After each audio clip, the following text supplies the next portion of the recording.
Hello engineers, welcome back to my channel. Question என்ன அப்படின்னா linear independentல another one example. So question என்ன கொடுத்திருக்க அப்படின்னா given vectors கொடுத்திருக்கான். இந்த வெக்டர் வந்து linear independentா இல்லைன்றதை நம்ம செக் பண்ணணும். ஓகேங்களா? So linear independentா செக் பண்றதுக்கு ரெண்டு டைப் இருக்கு. So டைப் என்ன அப்படின்னா first மாடல் என்ன அப்படின்னா so modulus of a equal to 0 இருந்துச்சுன்னா linearly dependent, modulus of a not equal to 0 இருந்துச்சுன்னா linearly independent. Another method என்னன்னா rank of a less than n இருந்துச்சுன்னா linearly dependent, rank of a equal to n இருந்துச்சுன்னா linearly independent. ஓகேங்களா? So இத பத்தி previous examல explain பண்ணிருப்பேன், check பண்ணி பாருங்க. ஓகேங்களா? இது வந்து பேசிக். ரெண்டு டைப் இருக்கு. இப்போ நம்ம இங்க பண்ண போறது என்னன்னா determinant எடுக்க போறோம். ஏன் determinant எடுக்க போறோம்னா given vector only 3 elements. அத நம்ம determinant எடுத்துறோம். ஈஸியா இருக்கும். ஓகேங்களா? சோ given vector first எழுதிக்கலாம். What's the given s vector equal to 1 2 3. That's 0 1 2 2 3 4. So this is a given vector. So linear independent prove பண்றதுக்கு first linear combination எழுதணும். linear combination எழுதுறதுக்கு so x first vector 1 2 3 plus y 0 1 2 plus z 2 3 4 equal to 0 vector 0 0 0. Okay, இப்போ corresponding element equal ஆகும். ஓகேங்களா? first element equal எழுதிக்கலாமா? so first element என்ன வரும்? x னு வரும். இங்க plus 0y இங்க plus 2z, first element equal to 0.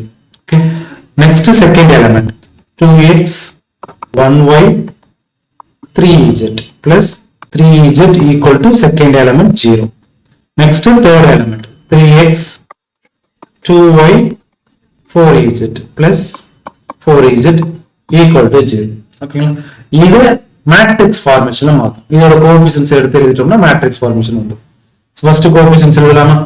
1 0 2 2 1 3 3 2 4.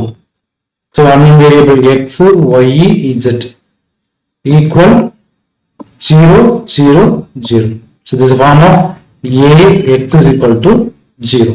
Okay, so இதுல a ஓட மேட்ரிக்ஸ் மட்டும் எடுத்து so a equal to 1 0 2 2 1 3 3 2 4. so a matrix எழுதியாச்சு. so a மேட்ரிக்ஸ் எழுதுனதுக்கு அப்புறம் என்ன ஃபைண்ட் பண்ணனும்? டிட்டர்மினன்ட் கண்டுபிடிக்கணும். linearly independent dependent கண்டுபிடிக்க determinant find பண்ணனும். ஓகேங்களா? so determinant of a first element எடுத்துக்கலாம் 1. so corresponding row-வையும் corresponding column move பண்ணுங்க. remaining இருக்கிற 2 corresponding to matrix 1 3 2 4. next 0 minus 0 ன்னு எடுக்கணும். so corresponding row-வையும் corresponding column-உம் remove பண்றேன். remaining இருக்கிற 2 corresponding to matrix 2 3 3 4. so next 2 plus 2 corresponding row-வையும் corresponding column-உம் remove பண்றேன். remaining இருக்கிற 2 cross 2 matrix. so இப்போ இதை determinant first diagonal element multiply 1 into 4 4. so non diagonal element multiply பண்ணும்போது minus 2 3s are 6. so இங்க first 0 இருக்கனால 0 ஓட multiply பண்ணும்போது இந்த whole term-ஏ 0 ஆயிடும். so plus 2. so இங்க diagonal element multiply பண்றேன் 2 2s are 4. non diagonal multiply பண்ணும்போது ஒரு minus 3 1s are 3. so subtraction பண்றோம் 4 minus 6 minus 2 ன்னு வரும். இந்த term remove ஆயிரும். plus 2 4 minus 3 1 ன்னு வரும். இப்போ இதோட value minus 2 plus 2. so modulus of a ஓட வேல்யூ 0 ன்னு வருது. so modulus ஓட வேல்யூ 0 ன்னு வந்துச்சுனா என்ன வந்துரும்?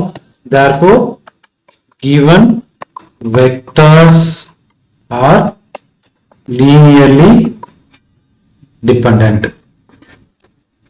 okay, so இப்போ independent சொல்றோம் modulus of a ஓட வேல்யூ not equal to 0 வந்துச்சுனா linearly independent மென்ஷன். ஓகேங்களா? given vector linearly dependent. so இந்த क्वेश्चन புரிஞ்சுக்க நம்புறேன். லைக் பண்ணுங்க, ஷேர் பண்ணுங்க, சப்ஸ்கிரைப் பண்ணுங்க, வாட்ஸ்அப் சேனல் ஜாயின் பண்ணிக்கோங்க. நெக்ஸ்ட் வீடியோல பார்க்கலாம். Thank you.